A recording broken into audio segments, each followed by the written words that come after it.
Assalamualaikum warahmatullahi wabarakatuh. Nama Sofyan Solihin, NIM 20631087, Prodi Perbankan Syariah 4D, mata kuliah Manajemen Lembaga Keuangan Syariah. Baik, di sini saya akan menjelaskan kesimpulan dari makalah kami, yaitu tentang manajemen risiko. Pertama, pengertian manajemen risiko. Manajemen risiko adalah suatu proses mengidentifikasi, mengukur risiko, dan serta membentuk suatu strategi untuk mengelola sumber daya yang ada. Contoh strategi yang bisa digunakan yaitu mentransfer risiko ke pihak lain dan menghindari risiko, mengurangi efek buruk dari risiko, dan menerima keseluruh konsekuensi dari risiko. Dan yang kedua yaitu bentuk-bentuk manajemen risiko.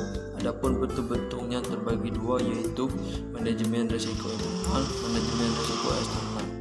Pertama itu manajemen risiko internal. Dalam manajemen risiko internal yang sering terjadi yaitu risiko operasional, risiko prasarana, dan risiko sumber daya manusia. Dan yang kedua itu manajemen risiko eksternal.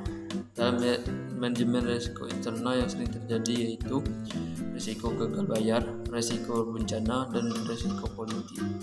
Yang ketiga yaitu pandangan Islam terhadap manajemen risiko.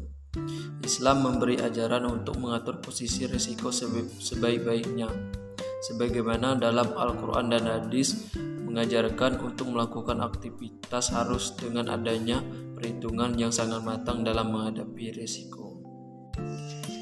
Selanjutnya yaitu wawancara. Untuk wawancara kami memilih Basnas atau Badan Amil Zakat Nasional.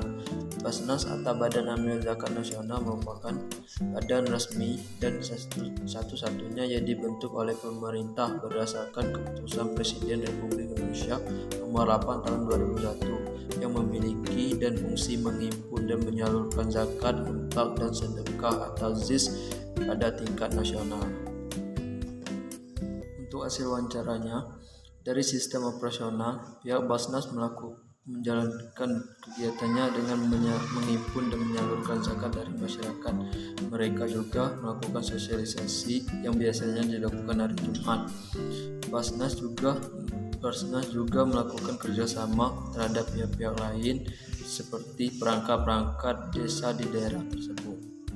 Selanjutnya yaitu untuk mengatasi risiko yang sering terjadi, pihak Basnas melakukan sosialisasi yang dilakukan mimbar hari Jumat atau waktu khutbah salat Jumat.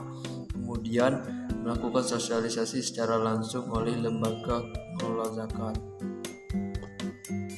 Selanjutnya yaitu untuk kendala yang dihadapi saat ini, yaitu sangat sulit untuk mengumpulkan dana karena masih terlalu rendah pemahaman tentang membayar wajib zakat profesi, dan untuk sumber daya manusianya masih terbatas di Basnas.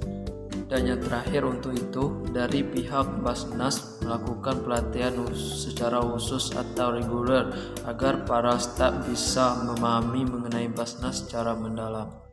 Mungkin itulah penjelasan dari saya yang mengenai kesimpulan dari makalah kami yang berjudul tentang manajemen risiko. Dan untuk itu saya mohon maaf jika ada kesalahan atau kekurangan dari penjelasan saya, karena video ini dibuat sebagai memenuhi tugas UAS di mata kuliah ini. Saya akhiri, wassalamualaikum warahmatullahi wabarakatuh.